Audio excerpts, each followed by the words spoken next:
Aloha, and welcome to Hawaii Medical Supply Spring 2019 Employee Training Video. My name is Kelly Ruidas, and I'm one of the speakers in today's presentation. Joining me are my colleagues Alex Suzan, Carol Calaro, and Wendy Kwan. This video will serve as an orientation for new hires and will serve as a refresher for current employees as well. In this presentation, we will learn about workplace issues, evaluate current national and state laws which protect employees in the workplace, and review company policies and procedures. We hope you enjoy our video.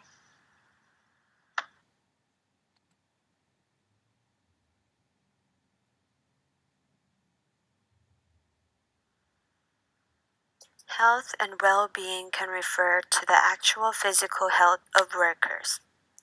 It can also refer to the mental, spiritual, physiological, or emotional health of workers.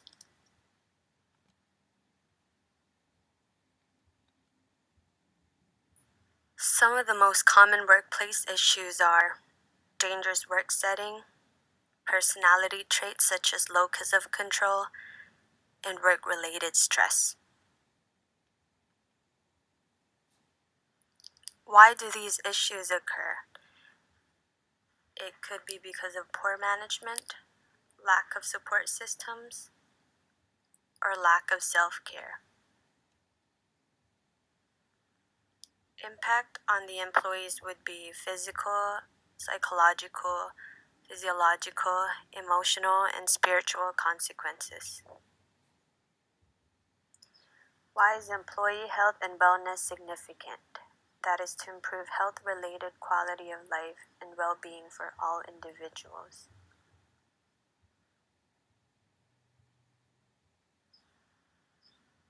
How is employee wellness important to a company's success? It has been said that successful business strategy is directly connected to having committed, high-performance employees. HSOs are only as good as their employees.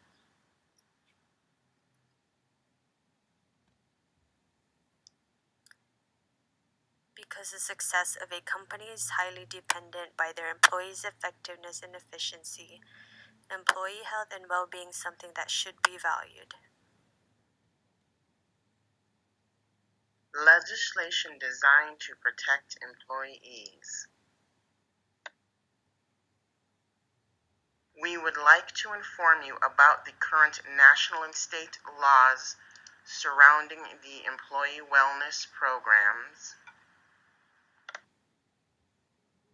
The national laws that we will be going over are Health Insurance Portability and Accountability Act, the Affordable Care Act, Americans with Disabilities Act, and the Genetic Information Non-Discrimination Act.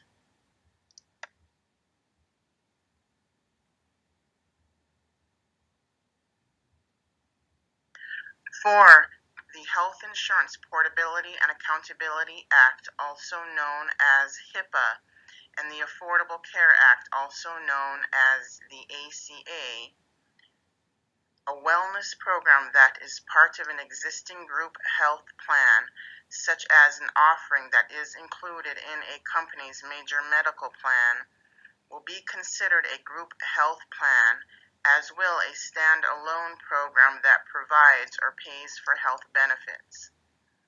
Once you determine that you have a program that is a group health plan, HIPAA and ACA rules will come into play.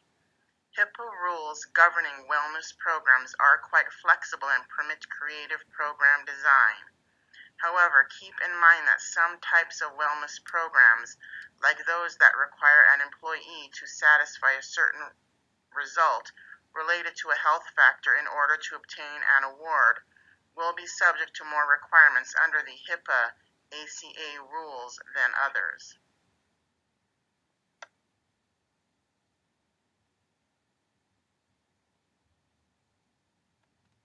Hello, my name is Jill. And I'm Casey Davis. Today we will discuss the 8 various topics of HIPAA. First, we will answer the question, what is HIPAA? HIPAA is the acronym referring to the Health Insurance Portability and Accountability Act, which was enacted in 1996. HIPAA is designed to improve efficiency and effectiveness of the healthcare system. The Department of Health and Human Services, Office of Civil Rights administer and enforces the law. There are 5 main purposes of HIPAA: to provide continuity and portability, to combat fraud and abuse, to provide uniform standards, to reduce administrative expenses, and to ensure security and privacy. Now we will take a look at a quick overview of HIPAA. In 1996, the U.S. Congress enacted HIPAA, or the Health Insurance Portability and Accountability Act. This act governs the use, transfer, and disclosure of health-related information. One of the requirements of HIPAA is the protection of protected health information, known as PHI. PHI is defined as any piece of individually identifiable health information, such as a person's medical records or healthcare payments. The protection requirement applies to organizations like ours that store, process, or transfer patient information in electronic, paper, or oral form. The HIPAA regulations have been amended and updated many times. The most significant update happened on February 17, 2009, when President Barack Obama signed the American Recovery and Reinvestment Act of 2009 into law. This included the Health Information Technology for Economic and Clinical Health Act, also known as the HITECH Act. The HITECH Act is the same law that created the Electronic Health Records Incentive Program, as well as the HIPAA Breach Notification Rule.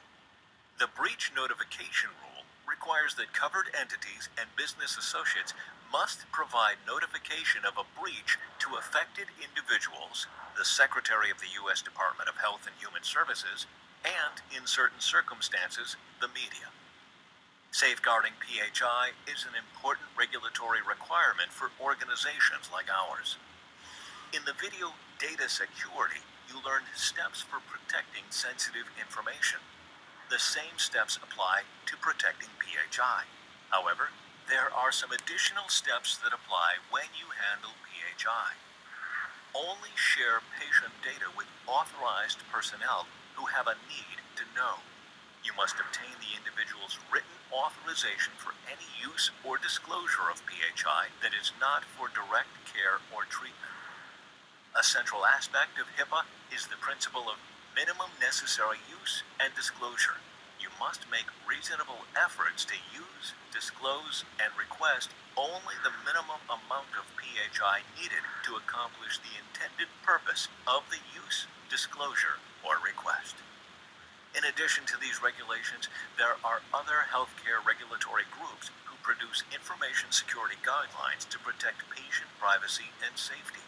Entities such as the Joint Commission, also known as JCAHO, and the U.S. Food and Drug Administration publish their own standards and best practices for how an organization should protect PHI. It is important that our organization remains compliant with industry and regulatory standards. By respecting these guidelines, you help ensure that our organization protects PHI and we remain compliant with industry and regulatory standards.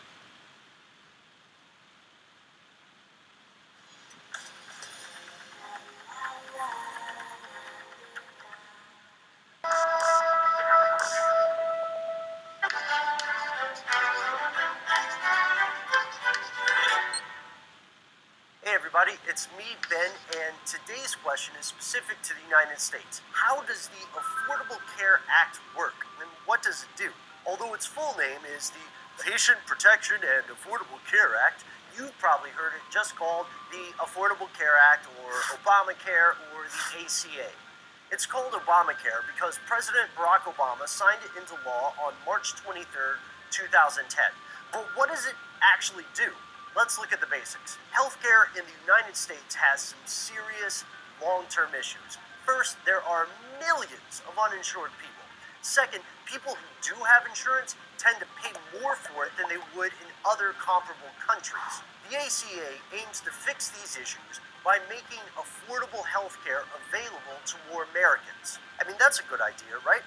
To do this, the Act makes some pretty big changes, but although the Act makes some big changes to insurance, these changes phase in over time instead of happening all at once. A lot of things will also stay the same. For example, if you already have health insurance that you're happy with, you can keep it under this law. And children under the age of 26 can stay on their parents' plan. If you already have Medicaid coverage, then you're going to stay on that too. Or you can if you wish. In fact, many states are expanding Medicaid to cover more people. So now let's talk about what's changing. There are several things. First, there's this thing called the individual mandate.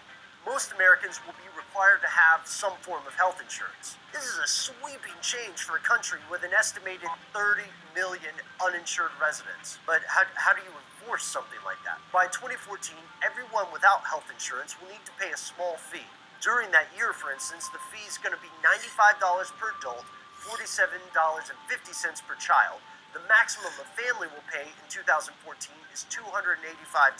Now, those numbers are over the whole year, not month by month. To make sure that people can find affordable insurance, the ACA creates what are called health insurance marketplaces. These are virtual spaces run by the federal government or by your state where customers can see different plans and prices offered by insurance providers. So ultimately, this might allow you to qualify for lower premiums depending on your income and your family size. And regardless of what kind of insurance you have, insurers will no longer be able to deny or revoke coverage for pre-existing conditions. And women won't have to pay more than men for insurance either. Finally, right? Insurance will also cover preventative care. So this will be stuff like mammograms, and checkups, and screenings, and so on. Then there's the 80-20 rule. Insurers will generally be required to spend at least 80% of the money they get from premiums on, wait for it, actual health care. If your insurer spends too much on overhead, then you're going to receive a rebate. Finally, the laws also require companies to publicly justify rate increases of over 10%, and they are banned from imposing lifetime dollar limits on benefits. This act also affects your employer, whether you work for a large company or a smaller company. A smaller business, one with less than 50 employees, can visit the Small Business Health Options Program, or, get this, SHOP, right? Government loves an acronym, to compare and purchase affordable health plans. Additionally, some of these businesses might be eligible for tax credits if they get coverage through SHOP. The rules are a little bit different for bigger businesses. In 2015, they have to make what's called an employer shared responsibility payment if they don't provide insurance meeting a minimum value standard, or if one of their employees gets a better deal in the individual marketplace. Since states are implementing the act in different ways, it's very important for you to check on the specific plans of your home state. So that's it. If you'd like to learn more specifics about the Affordable Care Act, check out www.healthcare.gov for more information. And hey, while you're online, you can always like this video if you're into liking stuff. If you want to learn more about everything from lightsabers to the speed. The Americans with Disabilities Act, also known as the ADA. The first step is to determine if the wellness program is covered by the ADA. In order to do so, you will want to ask the following questions. Does the wellness program require a medical exam? Does the wellness program ask any disability-related questions? If the answer is yes to either question, then you know the program is covered by the ADA Wellness Program rules. This will require going through an ADA compliance checklist. The ADA inquiry will involve delving into questions such as whether the program is voluntary, whether it meets confidentiality requirements, as well as whether the program has a reasonable design.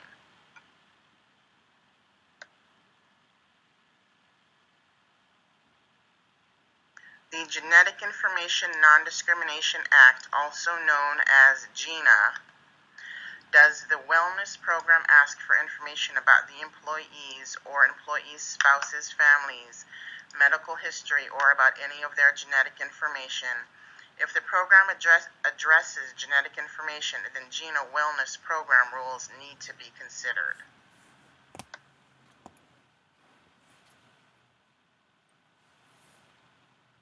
The Occupational Safety and Health Act of 1970, also known as OSHA, Part 1997, provides the legal right for an employee to refuse to work under dangerous working conditions that may lead to injury or death.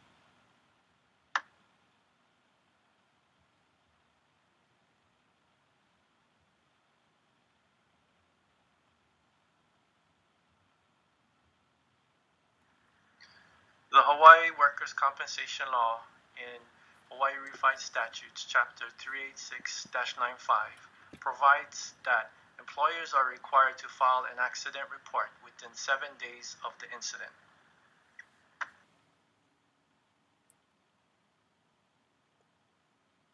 The Equal Pay Sex Discrimination Law in Hawaii Revised Statutes, Section 378, prohibits an employer from discriminating between employees because of sex by paying a lesser rate to employees of an opposite sex that perform the same work.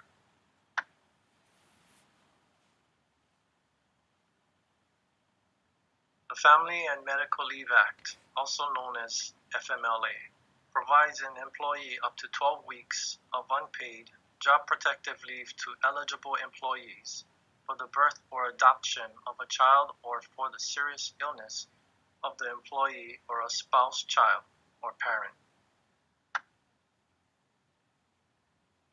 Now let's look over some policies and procedures. In this video, we'll go over employee safety in case of emergencies and the Employee Wellness Program. This section is about employee safety. In employee safety, we'll go over basic ladder safety and the material safety data sheet. Do not use a ladder if you're tired or dizzy. Do not use a ladder if you're wearing heels or uneven soles. We recommend that you wear clean, slip-resistant shoes to work. Always use the right size ladder for the job, and inspect the ladder for any damages prior to using them. Make sure the spreaders are fully extended before stepping on. Only one person should be on the ladder at a time. Do not step on the top cap or even the last step at the top of the ladder, as you may lose your balance. Also, do not overreach or lift too heavy while on the ladder. You could lose your balance doing this as well. You should always be facing your body forward as when you stepped up. Do not attempt to move the ladder while someone is on it. Do not drag the ladder while the spreaders are extended. You should always carry a ladder and do not drag them at all. Dragging them smooths down the traction on the slip-resistant foot pads at the bottom of the ladder.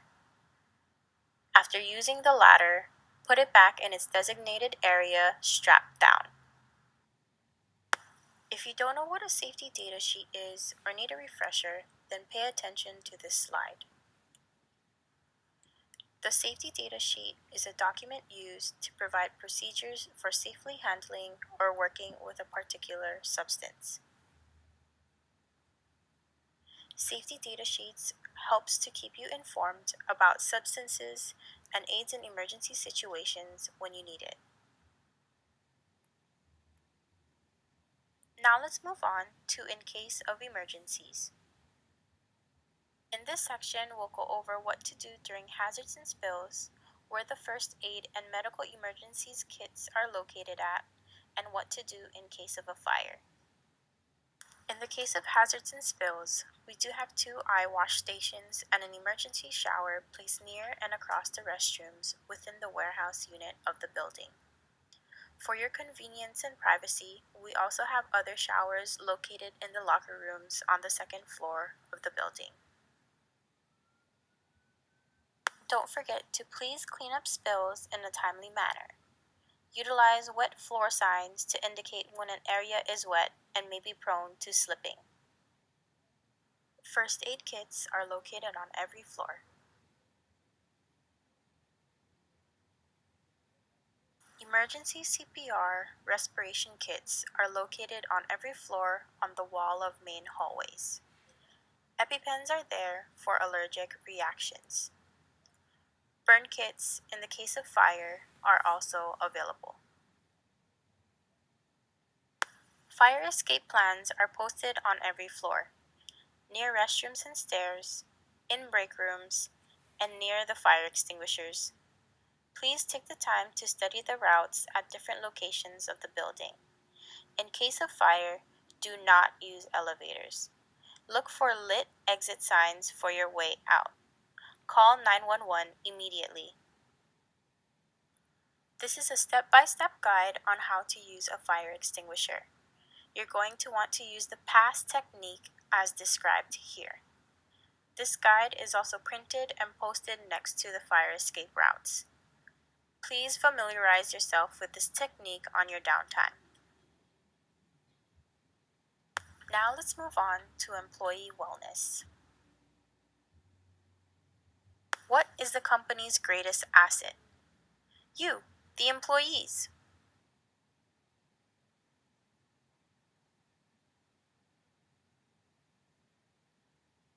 Employees are the greatest asset of every company. Without you, the employees, our company will not be as successful as it is today. We've took it upon ourselves to invest into you. We want you to know that you are invested in. Your benefits with us include health insurance, vacation, a 401k retirement plan, and much more. At Hawaii Medical Supply, we value your health. We encourage an active lifestyle.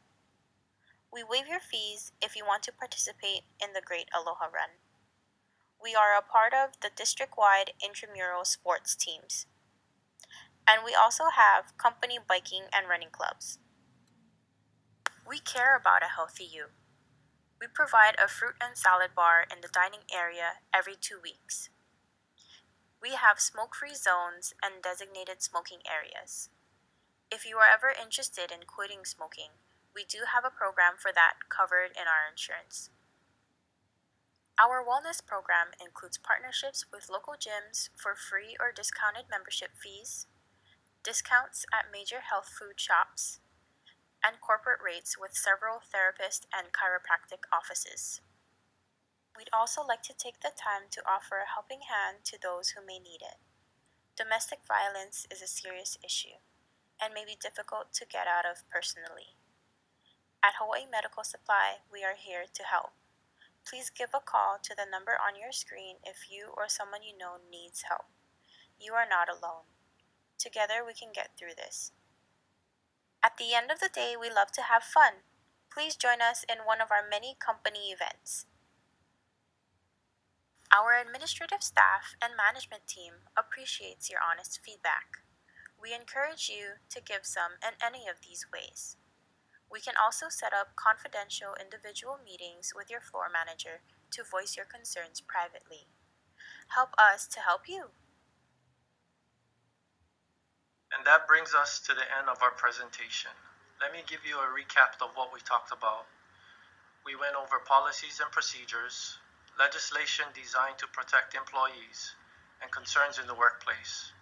On behalf of Alex, Carol, and Wendy, we would like to thank you for watching this training video and hope that you have a better understanding of employee health and well-being here at Hawaii Medical Supply. Aloha.